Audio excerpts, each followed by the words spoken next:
తిరిగిండు నా చెల్లెతోని. నా చెల్లె లేకుండా చస్తానన్నాడు. మరి ఈ రోజు ఆ డబ్బేది? మాకేం లేదు, మా కాడ నుంచి మాకు ఏ సంబంధం లేదు సార్.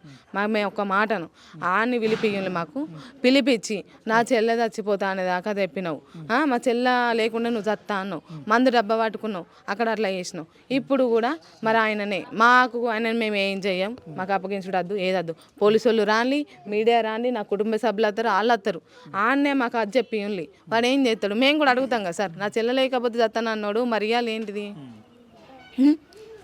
అనేది? ఇప్పటికి కూడా మాకు ఏ రెస్పాన్సిబిలిటీ లేదు. 12 ఇంకేం సార్, ఇంత టైం అవుతుంది, ఏం మాట్లాడు? వాడి ఇంటికి 4-5 పోలీసు వాళ్ళు పోతారు, ఎందుకు పోవాలి సార్ అక్కడికి? వాడు మా కస్టడీలో ఉన్నారని మాకు నేను చెప్పిన సార్, వాడు ఎక్కడ ఉన్నాడు మీరు భద్రంగా దాచొచ్చిండ్రు అని చెప్పిన నిన్న. మేము మా గవర్నమెంట్ హాస్పిటల్ కాడ వాడిని ఇక్కడికి ఇప్పుడు ఎంతసేపు సార్ పోలీసు వాళ్ళు తలుసుకుంటే తీసుకురావడానికి? అట్లా తీసుకురారు అంటున్నారు వాళ్ళు. ఎంతసేపు వాళ్ళని తీసుకురావడానికి? మాకు ఏ సార్ వాడిని పిలిపియండి మా మధ్యలకు. మా చెల్లెతో ఇంత టార్చర్ పెట్టిండు కదా సార్, ఆమె లేకపోతే చస్తాను అన్నాడు. మాకేది ఇప్పుడు ఆడు ఏం చేస్తాడు అనుకుంటాడు? ఇప్పుడు ఆమె ఇష్టపడ్డ మనిషే లేనప్పుడు వాడెందుకు బతుకుంటాడు? ఇంకో అమ్మాయి జీవితంతో ఆడుకోవడానికి ఏమున్నది మాకు? ఇంకో అమ్మాయికి కూడా ఇలాంటి బాధ రావద్దు. ఏం చెప్తారు చివరిగా మీ చెల్లె ఏం చెప్పింది? సాయంత్రం మా అమ్మ వాళ్ళ ఇంటికి వచ్చిన సార్, అమ్మ చెల్లేదంటే చెల్లె లేదు బిడ్డ, ఇట్లా పెద్ద మనుషులు వచ్చి అడిగిండ్లు, చెల్లె కూడా ఇష్టం లేదని చెప్పింది వాళ్ళతోటి. అమ్మ తమ్ముడు కూడా నన్ను ఒక్క మాట అనలేదు. ఆడేమన్నా అంటే మందు డబ్బా తాగి సత్తనంటాడు. నీ వల్ల ఒక ప్రాణం పోవద్దు బిడ్డ, నువ్వు గిట్ట ఇష్టపడితే వానితోటి పో అని మా వాళ్ళు, మా తమ్ముడు, మా అమ్మ ఏమనలేదు సార్. అనలేదు, ఉన్నది ఇంటికానే ఉన్నది, హైదరాబాద్ పోతానని పోయింది. మా అమ్మ వాళ్ళ షాప్ సార్, మా అమ్మ తమ్ముడు షాప్ దగ్గరనే ఉన్నారట లోపల. ఇక మా చెల్ల వెళ్ళిపోయింది. వెళ్ళిపోయిన వల్ల నేను ఇంటికి వచ్చిన. అమ్మ చెల్లేదంటే చెల్లలేదని వల్ల నేను ఫోన్ చేసిన సార్ మా చెల్లకు, చెల్లె ఎక్కడున్నావు, చెల్ల లేవు కదా ఇంటికాడ. మీరు ఇక్కడనే ఉంటారు, మీ దృష్టికి ఎప్పుడన్నా నచ్చిందా వీళ్ళిద్దరు ప్రేమించుకుంటున్నారు, మాట్లాడుకుంటున్నారు? ఎప్పుడు అనలే. ఫోన్ చేసిన వాళ్ళ చెల్ల ఏమైందిరా నాకేం తెలియనట్టే మాట్లాడినా సార్. మా చెల్ల ఏమంటుందో మనసులో ఏమున్నదా, నేను చెల్ల ఏమైందిరా ఎక్కడ ఉన్నావంటే అక్క నేను గోదరికాని బస్ స్టాండ్లో ఉన్న అక్క అన్నది సార్. ఎందుకురా గోదరికాని బస్ స్టాండ్లో అక్కడ ఎందుకు ఉన్నావురా, బ్యాగులు ఏమి ఇక్కడ ఉన్నాయి, బయట ఉండే సార్ బ్యాగులు అని అన్న వాళ్ళ అక్క. నన్ను ఇట్లా పెద్ద మనుషులు వచ్చి అడిగిండ్లు, నాకు ఇష్టం లేదనే చెప్పిన. నేను నా మూలంగా ఒక ప్రాణం పోవు, నాకు ఇష్టం లేదక్క, నాకేం చేయాలో అర్థం అవుతలేదు. అది సెన్సిటివ్ సార్, బాగా చీమకు కూడా అపకారం చేయదు, నా ముందు అక్కడంత దూరంలో కూర్చొని ఉన్నాడు, నాకేం చేయాలో అర్థం అవుతలేదక్క అన్న సార్ నాతోటి. సరేరా అన్న, ఏం చేసినా కానీ మంచి నిర్ణయం తీసుకొచ్చిల్లా అన్న సార్. నువ్వు ఇష్టం ఉంటే ఓహే అని చెప్పిన సార్. కులపరంగా ఇదంతా కులపరంగానే అడ్డొచ్చింది, అందుకోసమే. ఏం లేదు సార్, నీకు ఇష్టం ఉంటే చెల్ల నువ్వు వెళ్ళిపో, నువ్వేం బాధపడకు, తనంటే ఇష్టం అక్క నాకు ఇష్టం లేదనే చెప్పింది సార్. చెప్పిన తర్వాత ఏం చేసిండు కదా, ఒక ఆయన వచ్చిండు, అంటే ఆ అబ్బాయి ఆయన కూడా మాకు తెలుసు, మా కులం మనిషి. మా అమ్మ నచ్చి మా చెల్లెని ఇమ్మని అడిగిండు, అంటే మా కులం మనిషి ఒకసారి వచ్చి మాట్లాడిండు కదా, ఇగో బ్యాగులు ఇమ్మన్నారా చెల్ల అని అన్నాడు. సరే బ్యాగులు అయితే ఇద్దాము, మేమైతే పోతాం, వెనక ఫాలో అవుతామని మేము బ్యాగులు ఇచ్చినాం సార్. బ్యాగులు ఇచ్చినాం, తనతోటే నేను వెళ్ళొచ్చు, కానీ నేను వెళ్ళే లోపల గిట్ట ఫోన్ కాల్ చేసి నన్ను ఏమన్నా డైవర్ట్ చేసి మా చెల్లెని గిట్ట ఏమో చేస్తారు కావచ్చు అని నేను తనతో వెళ్ళలేదు సార్. మా ఆయనకు ఫోన్ చేసి ఇట్లా వచ్చిండు, ఇట్లా చెల్ల బ్యాగులు అడిగితే నేను ఇచ్చిన, నాకు ఏం తోయలేదు అని మా ఆయన వెనుకని వెళ్ళలేదు సార్. తను బ్యాగులు ఇచ్చినాక వెళ్ళిపోయిండు, అంటే తెలిసిన మనిషి, తెలియని మనిషి కాదు.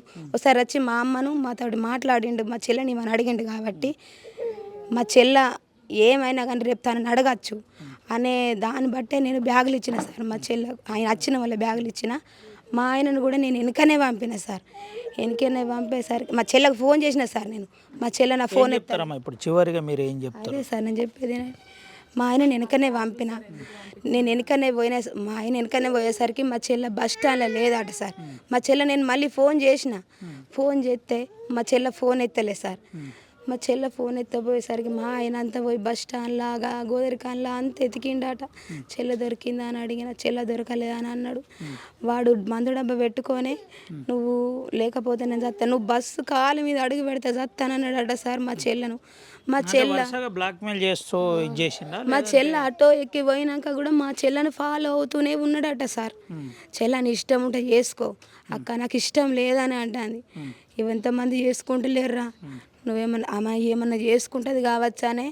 తర్వాత మా వాళ్ళకు మేము ఏదన్నా చెల్ల చనిపోతే రాదు కదా అని చెప్పచ్చనే చెప్పే ప్రయత్నం చేద్దామని అనుకున్నా సార్. చెల్ల ఇష్టం ఉంటే చేసుకో, చెల్ల అంటే ఇష్టం లేదని అక్క అన్న అనవల్ల నేనేమనుకున్నా కదా సార్ అంటే మా చెల్ల గిట్ట ఆయనతోటి గిట్ట ఏమన్నా మాట్లాడి కాంప్రమైజ్ అయ్యి ఆయన ప్రాణాలు పోకుండా చేసి హైదరాబాద్ పోతుందనే ఉద్దేశంతో నేను బ్యాగులు ఇచ్చిన కానీ సార్ అంతకు మించి ఏం లేదు.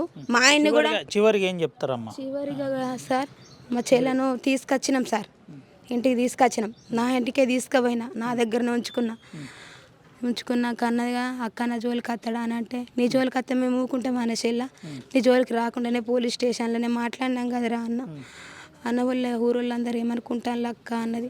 ఊరోళ్ళందరూ ఏమనుకుంటే నీకేందిరా అని నేనన్నా.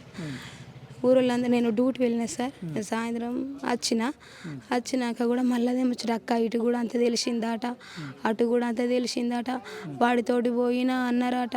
వానికి సింగరేం జాబ్ వచ్చిన వల్లనే ఆయనకు సింగరేం జాబ్ వచ్చిన వల్లనే పోయిందని అన్నారట అక్క అని అన్నారు సార్ మా చెల్ల.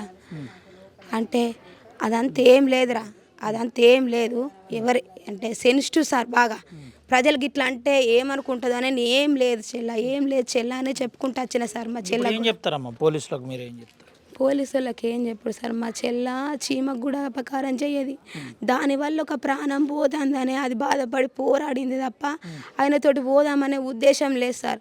తను ప్రాణాలు ఏడ తీసుకుంటే అటు తీసుకెళ్ళిండాడు సార్ బయటికి. ఊళ్ళో ఉంటే మేము ఊళ్ళో ఏదో చేసుకుందాం సార్, బయటికి తనతోటి ఇద్దరు ఒక కాడు ఉన్నారు కాబట్టి నైట్ అంతా మా చెల్ల తనను కాపాడి తెల్లారి పోలీస్ స్టేషన్కి తీసుకొచ్చింది. కానీ మా చెల్లను మాత్రం బదనాం చేసిండు సార్. మా చెల్లని ఒక నైట్ అంతా ఒక అబ్బాయి దగ్గర ఉన్నారని ఊరంతా అంటారు అనుకునే మానానికి మా చెల్ల చనిపోయింది సార్. అంతకు మించి అయితే ఏం లేదు సార్.